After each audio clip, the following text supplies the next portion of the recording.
परनलिका के भीतर चुंबकीय क्षेत्र। सबसे पहले हम परनलिका को समझते हैं। शब्द लिखा है परनलिका, इसका मतलब नलिका। नलिका आप सभी लोग जानते हैं ना, नलिका किसके आकार का होगा?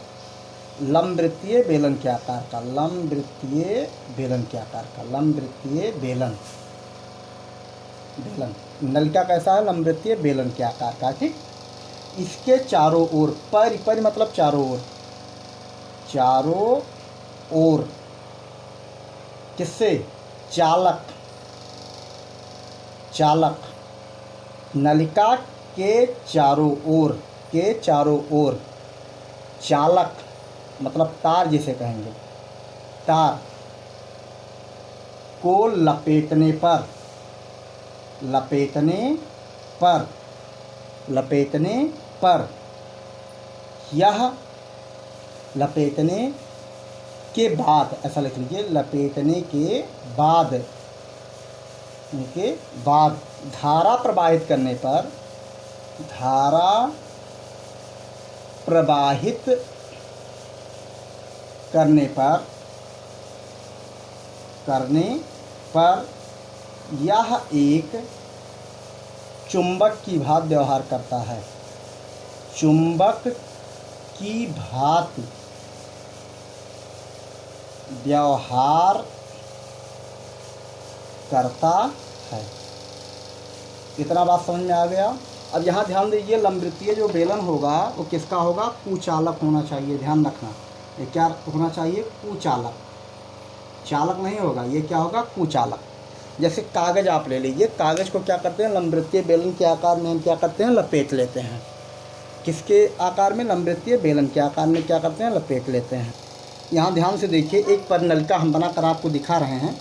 ये क्या है? एक प्लास्टिक का लंबवृत्तीय बेलन के आकार का दिख रहा है। दिखाई पड़ रहा है कि नहीं दिखाई पड़ रहा है? बिल्कुल दिखाई पड़ रहा है। ठीक, दिखाई पड़ रहा है ना। देखिए इसके छिद्र होगा कि नहीं होगा? इसके आर पार क्या कर सकते हैं हम?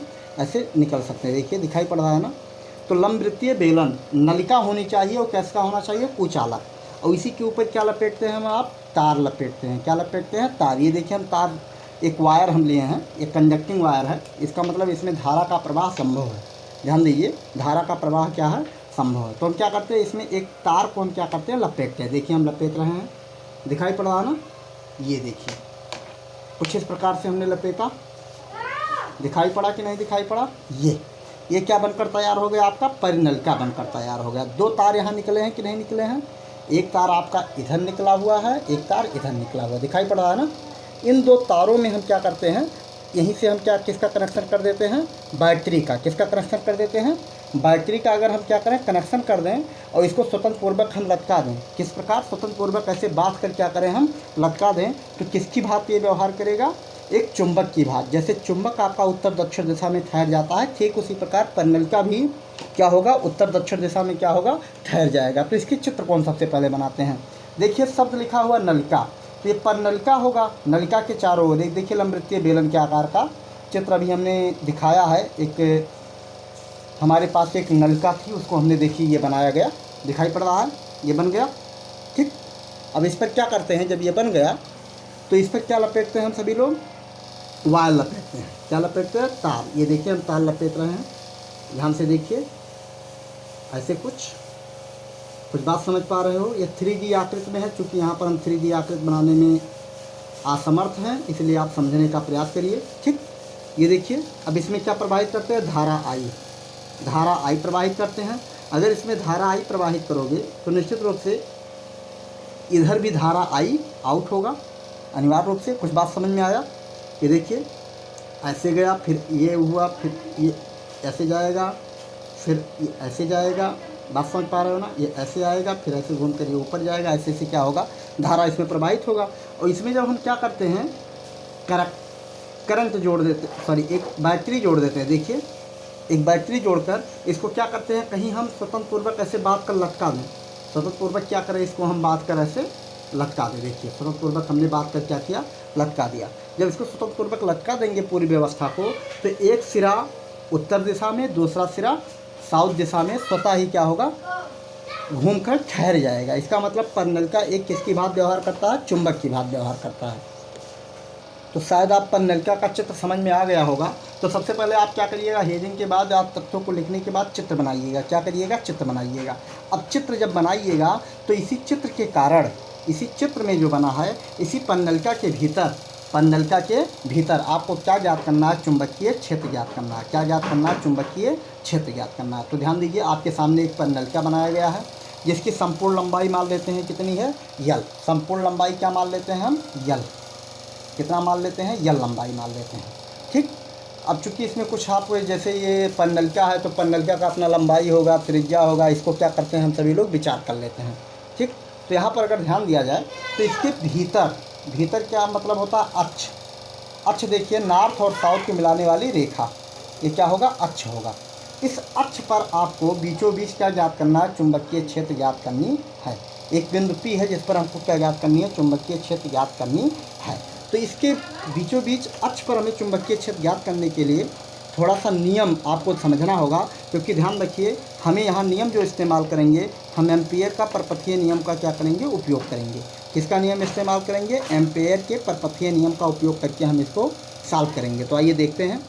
अब आपको पता है एम्पियर का परपथीय नियम से हमको क्या निकालना है, इसके भीतर चुंबकीय क्षेत्र निकालना है। क्या निकालना है, इसके भीतर चुंबकीय क्षेत्र। तो सबसे पहले चुंबकीय क्षेत्र निकालने के लिए आपको पता है एक बंद परिपथ की क्या करना पड़ेगा, आपको कल्पना करना पड़ेगा। किसकी कल्पना करोगे, एक बंद परिपथ की। जब एक बंद परिपथ की है या एक बंद पथ की आप कल्पना करोगे तो इसमें क्या करते हैं हम, एक बंद पथ, ये देखिए हम बना लेते हैं, ये डिजाइन करके हम आपको बता रहे हैं। देखिए ध्यान से समझने का प्रयास करिएगा। ऐसे एक बंद पथ की हम क्या करते हैं, कल्पना करते हैं। ये देखिए चित्र के द्वारा हम एक बंद पथ की हम क्या करते हैं, कल्पना करते हैं। एक आयताकार बंद पथ आपके सामने हम बना दिए, जिसका नामकरण करेंगे A B C D। ऐसे गए हैं, देखिए AB CD BC फिर CD फिर DA। एक बंद पथ की हमने क्या किया, कल्पना किया। अब इसी बंद पथ के लिए हम क्या करते हैं, विचार करते हैं। तो यहाँ पर सबसे पहले हम क्या करते हैं, मान लेते हैं सब बात चित्रानुसार, चित्र के अनुसार R त्रिज्या वाले परिनलिका, R त्रिज्या योम, पूरी बात लिख लीजिए, योम L लंबाई वाले क्या, परिनलिका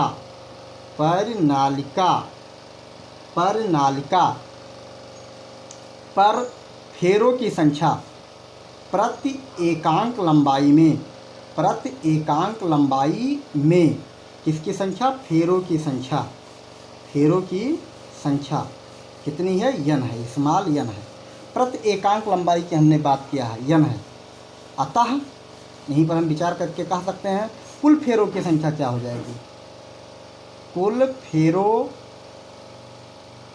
फेरों की संख्या।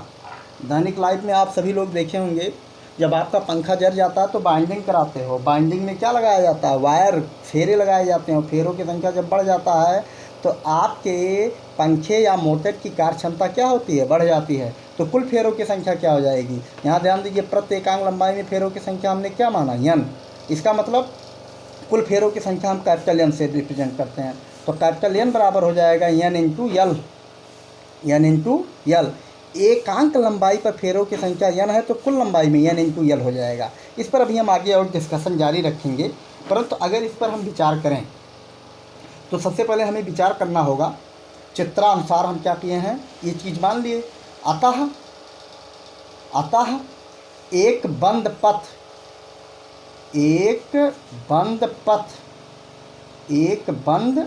पथ का क्या नाम है, ABCD की क्या करते हैं, कल्पना करते हैं। किसकी कल्पना करते हैं, ABCD की क्या करते हैं, कल्पना करते हैं। अब ABCD की जो कल्पना कर रहे हैं ये बेटा हम खो दे रहे हैं, चूँकि ये लिख लीजिएगा आप, इसको हम खो रहे हैं, ठीक है, क्योंकि समझाने के लिए चित्र की आवश्यकता ज़रूरी है। इसीलिए इतनी बात आप लिखने के बाद इतनी बात समझ गए होंगे। अब यहाँ से हम क्या करते हैं, फिर हम लिखना प्रारंभ करते हैं। एक बंद पथ ABCD की क्या करते हैं, कल्पना करते हैं। अब बंद पथ के लिए हम लगाएंगे बंद पथ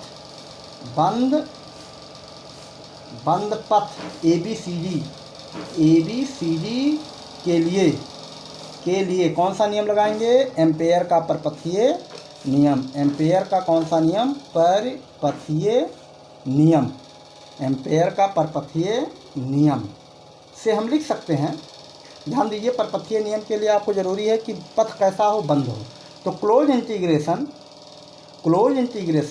बी, ध्यान दीजिए हम सबसे पहले ए से बी चलते हैं। कहाँ चलते हैं? ए से बी। तो आपको close integration B into D L होता है, बी इंटू डी एल। और डी एल मीन्स यहाँ भी डी एल ही रहने देते हैं, प्लस यहाँ ध्यान दीजिए बी और डी एल का गुणनफल जो होगा ये आपके डॉट प्रोडक्ट लगा है, तो यहाँ लिखा जाएगा कॉस कितना अंश? 0 अंश। कितना अंश? 0 अंश, क्योंकि बी का डायरेक्शन चुंबकीय क्षेत्र का डायरेक्शन और डी एल का डायरेक्शन क्या है? सेम है। देखिए इसी डायरेक्शन की बात कर रहे हैं, तो यहाँ 0 अंश हो जाएगा। कितना अंश हो जाएगा? 0 अंश। प्लस क्लोज इंटीग्रेशन अब के कहाँ चलना है? हम बी से कहाँ चलना है? सी चलना है। बी से सी चलना है, तो यहाँ पर हो जाएगा बी डी एल कॉस कितना अंश? ये बताइए, इसका डायरेक्शन ऐसे है और ये आपका बी सी लाइन ऐसे है, तो यहाँ कितने अंश का कोण बन रहा है? 90 अंश। तो हो जाएगा बी डी एल कॉस 90 अंश। बात समझ में आया? प्लस अगले खंड पर जाएंगे तो आपका सी डी जाएंगे। क्या जाएंगे? C D. Close integration C D, C से कहाँ चलना है? सी से कहाँ चलना है? डी चलना है। और डायरेक्शन ध्यान दीजिएगा, डायरेक्शन क्या हो गया? आपका डायरेक्शन ये है प्रारंभिक, और आप इस डायरेक्शन में चल रहे हो। इसका मतलब क्या हुआ? कितने अंश का कोण बन गया? 180 अंश का बन जाएगा। क्या बन जाएगा? बी डी एल कॉस 180 अंश। लेकिन यहाँ 180 अंश नहीं लगाएंगे, ध्यान रखिएगा, कॉस थीटा ही रखेंगे अभी हम, क्योंकि ये बहुत बड़ा रोल प्ले करेगा। इसको हम क्या करेंगे? अभी गायब कर देंगे स्वतः। प्लस क्लोज इंटीग्रेशन डी से कहाँ पहुँच रहे हैं? अब की बार हम ए पर, डी से ए पर पहुँच गए। जहाँ से चले थे वहीं पर पहुँच गए। डी से ए पर पहुँचेंगे तो ये बन जाएगा आपका बी डी एल कॉस कितना अंश? 90 अंश। बराबर किसके होता है? आपका जो एम्पियर का परपथीय नियम का क्या कहता है? चुंबकीय क्षेत्र का रेखीय समाकलन किसके बराबर होता है? परिपथ में प्रवाहित धारा आई का कितना गुना? म्यू जीरो गुना आई इंटू म्यू जीरो, या म्यू जीरो इंटू आई होता है। ध्यान आया? ये देखिए यही तो नियम कह रहा है आपका। अब यहाँ ध्यान दीजिए, एक आपका बी डी एल कॉस 0 अंश का मान कितना होता है? 1। यहाँ पर एक चीज़ हम इसी समय विचार कर लेते हैं जिससे आपको परेशानी ना हो। ध्यान दीजिए, जैसे जैसे परिनलिका से आप दूर बढ़ते जाएंगे वहाँ पर चुंबकीय क्षेत्र का मान क्या होगा? बहुत कम हो जाएगा। इसलिए यहाँ पर ध्यान दीजिए, हम जो सी डी के लिए निकालना है, किसके लिए निकालना है? सी डी के लिए। ये चुंबकीय क्षेत्र का मान क्या हो जाएगा? 0, लगभग क्या हो जाएगा? 0। ध्यान दीजिए, यहाँ लिख देंगे परिनलिका के अक्ष से, परिनालिका के अक्ष से सी डी दूर होने के कारण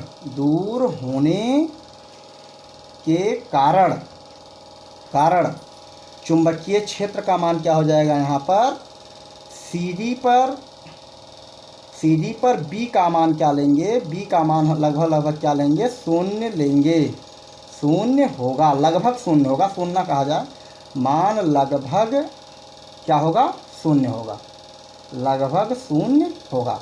ध्यान दीजिए, यहाँ पर सी डी के लिए हमने विचार किया है, तो सी डी के लिए जो आपका होगा बी का मान क्या मानेंगे? 0। अब यहाँ से हम क्या करते हैं?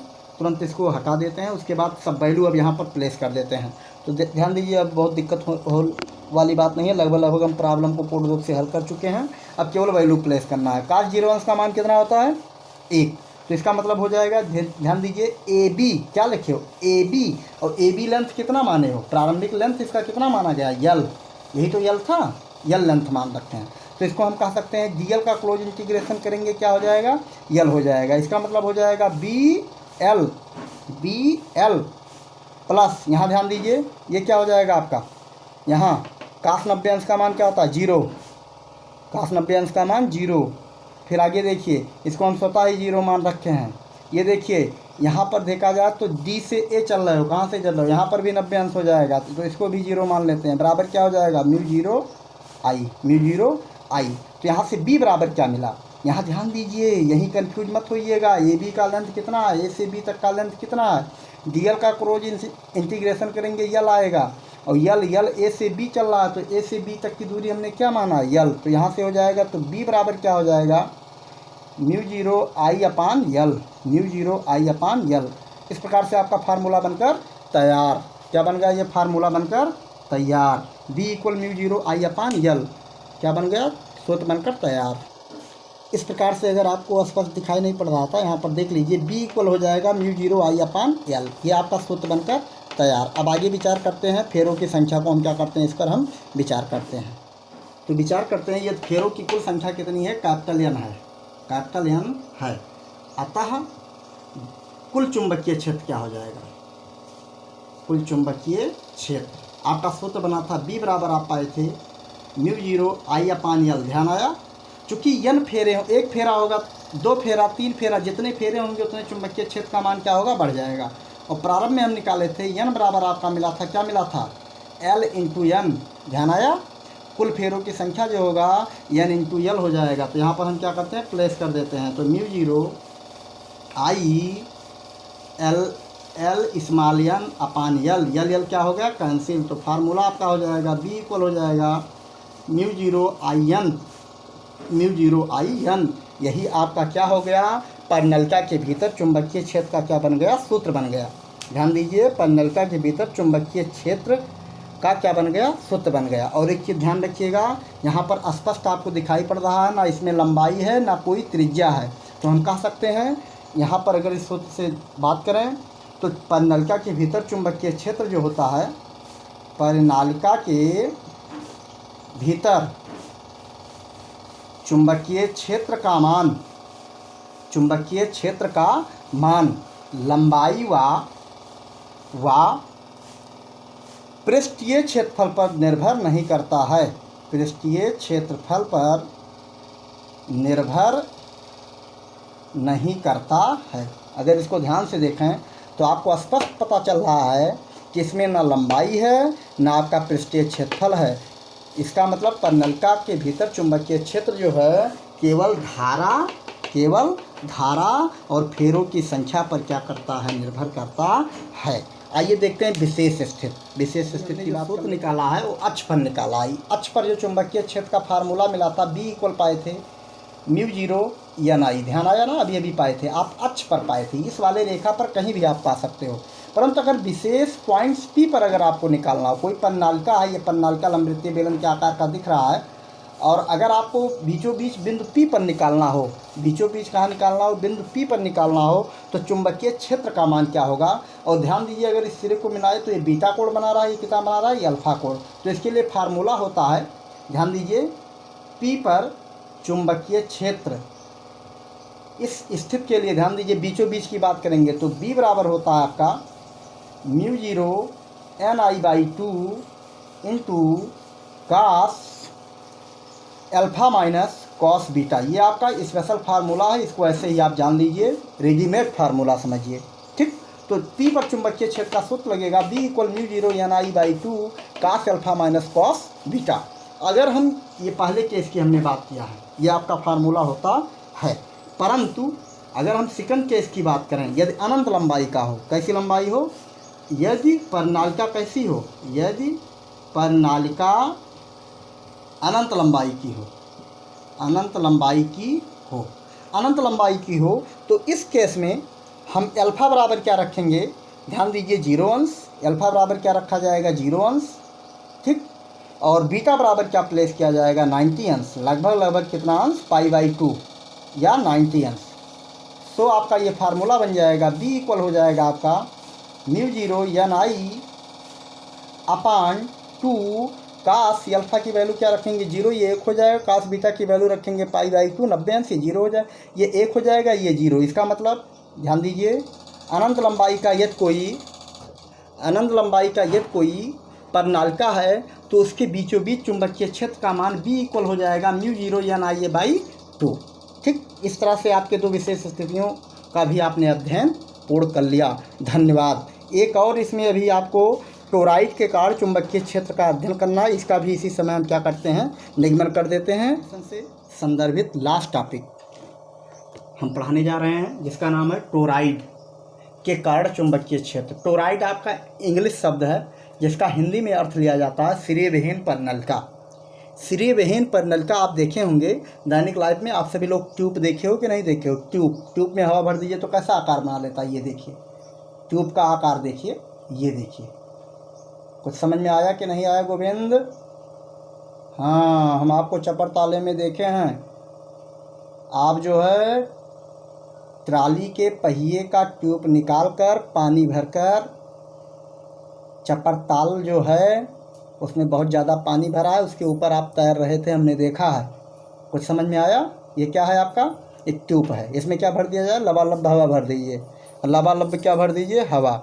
आपकी स्वतंत्र है, हवा भर दीजिए या पानी भर दीजिए। तो एक स्पष्ट हमारा ये कहना है एक नली है, और नली को क्या किया गया है? मोड़ दिया गया। मोड़ क्या? जोड़ दिया गया है। लंबवृत्तीय बेलन के घुमा करके एक सर्कल का रूप दे दिया गया है। ठीक, अच्छा। या इसमें क्या लपेटेंगे हम? आप तार लपेटेंगे। क्या लपेटेंगे? तार। देखिए हम तार लपेटना चालू कर रहे हैं भाई। हाँ रमेश, जलेबी नहीं बन रहा है, ध्यान लगाओ। तुम हमेशा जलेबी पर ध्यान लगाते हो। ये देखिए, धारा आई इधर से प्रवेश किया और धारा आई इधर से क्या हुआ? आउट हो गया। ये कितनी त्रिज्या मान लेते हैं आप? स्वतंत्र हो, आर त्रिज्या, क्योंकि ये क्या है? टोरॉइड है, सिरे विहीन पर नलिका है, तो एक सर्कल का आकृति बनाएगा। तो इसकी त्रिज्या को आर मानिए या ए मानिए, जो आपकी इच्छा हो मान लीजिए। हम फिलहाल आर मान लेते हैं। ध्यान दीजिए, इसकी दो त्रिज्याएं होंगी, एक अंतः त्रिज्या होगा, एक बाह्य त्रिज्या। अभी उसकी बात हम बाद में करेंगे। सबसे पहले आप चित्र को समझ लीजिए। इतना बात आपके समझ में आ गया होगा। अभी जब हम निगमन करेंगे तो उसको हम इस्तेमाल करेंगे इसकी त्रिज्या को लेकर। तो सबसे पहले हमें ज्ञात करनी है कि इसके देखिए 3 स्थितियाँ बनेंगी। एक भीतर कहीं आपका पी बिंदु होगा, एक इसके अक्ष पर होगा, ये बीचों बीच अगर ऐसे हम लाइन खींच दें तो अक्ष इसी को तो कहेंगे। ये देखिए, इस पर कहीं आप चुंबकीय क्षेत्र निकालिए और एक कहीं बाहर निकालिए। इसको नाम देते हैं, यहाँ कहीं हम निकाल लेते हैं, इसका नाम देते हैं P2, इसका नाम P1, इसका नाम P2, इसका नाम P3। ठीक, तीनों बिंदु पर हमें क्या ज्ञात करनी है? चुंबकीय क्षेत्र की स्थिति का क्या करना है? गणना करना है। तो आइए ज्ञात करते हैं। सबसे पहले हम ज्ञात करते हैं अक्ष पर। टोरॉइड के लिए हम लिख सकते हैं चित्रानुसार। किसके अनुसार? चित्र के अनुसार। चित्र के अनुसार, चित्रानुसार स्मॉल आर त्रिज्या वाले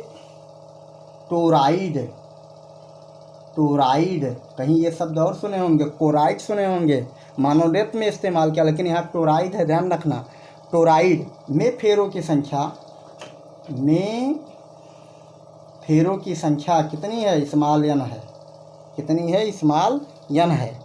जिसमें प्रवाहित धारा कितनी है? जिसमें प्रवाहित धारा कितना है जी दीपा वर्मा? आई एम्पेयर है। कितना एम्पेयर है? आई एम्पेयर है। आई एम्पेयर है। इतना बात तो समझ में आ गया होगा कि नहीं समझ में आया? अच्छा, अब यहाँ पर हम विचार करते हैं 3 स्थितियों पर, लेकिन उन 3 स्थितियों से पहले हम अक्ष की बात करते हैं। किसकी बात करते हैं? अक्ष। P' पर हम क्या निकालते हैं? चुंबकीय क्षेत्र निकालते हैं, सॉरी P2 पर निकालते हैं। अगर इस चित्र को आप ध्यान से देखें तो ये चित्र वास्तव में P2 पर हम सबसे पहले विचार करते हैं। किस पर विचार करते हैं? P2 के लिए।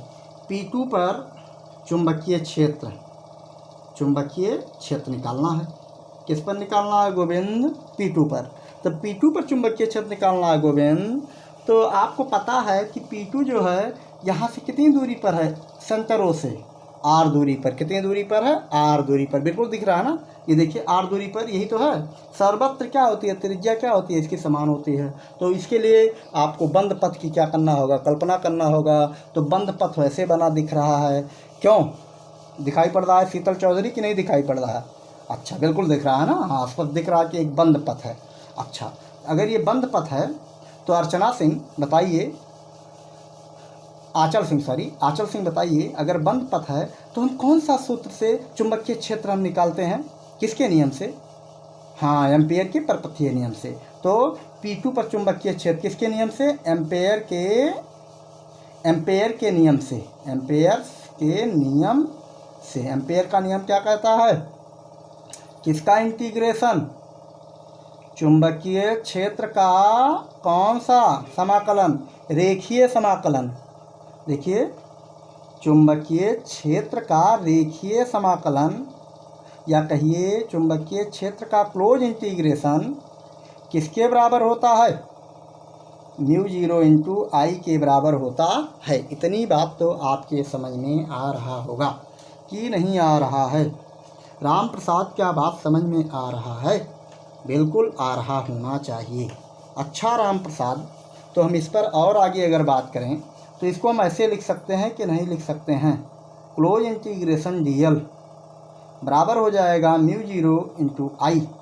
अच्छा Ram Prasad, close integration DL की बात करते हैं तो ये पूरा आपकी लंबाई कितनी होगी? इसी में एक सूक्ष्म लंबाई से हम निकाले हैं ना, तो ऐसे ऐसे छोटे छोटे खंडों में अगर तोड़ते जाएंगे तो ये पूरा किसका रूप किसके बराबर हो जाएगा? परिध के बराबर हो जाएगा। होगा कि नहीं होगा?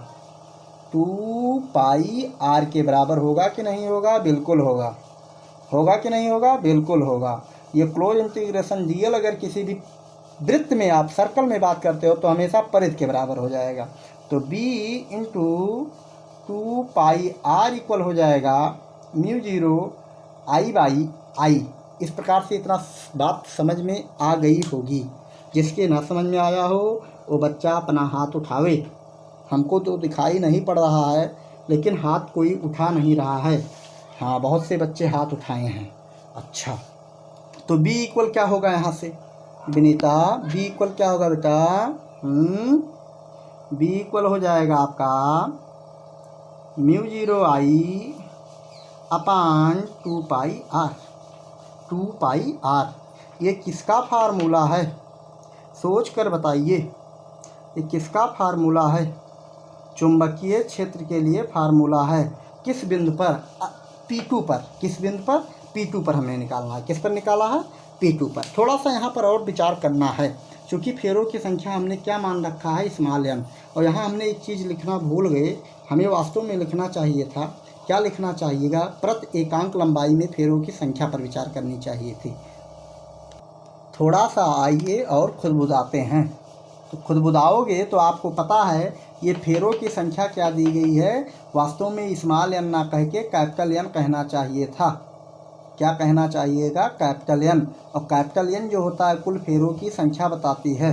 क्या बताती है? कुल फेरों की संख्या। यहीं से लिख देते हैं। वास्तव में इसको स्मॉल n ही रहने दीजिए, क्योंकि आप लिख चुके हो तो अब होने से ज़्यादा बेहतर ठीक नहीं है। तो यहाँ से लिख देते हैं, यदि फेरों की संख्या, फेरों की कुल संख्या क्या कैपिटल N है?